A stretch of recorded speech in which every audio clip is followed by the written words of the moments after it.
দীর্ঘদিনের অপেক্ষার অবসান, শেষ পর্যন্ত বড় মাকে দেখা। কত কত মানুষ যে মুখিয়ে থাকে এই মুখটা দেখার জন্য, সেটা না গেলে বুঝতেই পারতাম না।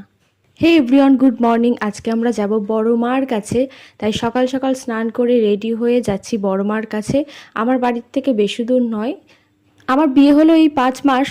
বেশ 3 মাস ধরে আমার শাশুড়ি মা ক্রমাগত বলে যাচ্ছে আমার বরকে আর আমাকে যে তোরা দুজন গিয়ে পুজো দিয়ে আয়, এত কাছে যখন থাকিস গিয়ে যা পুজো দিয়ে আয়।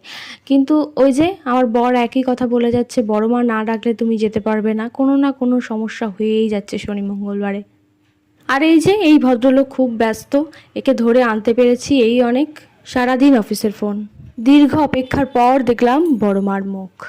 কি অদ্ভুত একটা মায়াভরা মুখ দেখতে আসে কত দূর দূর থেকে ভক্তরা। শাড়ি সোনা যে যেমন পারে উপহার নিয়ে আসে। আর আমার বর এখানে শাশুড়ি মার ব্যাগ বইছে, বউয়ের নয়।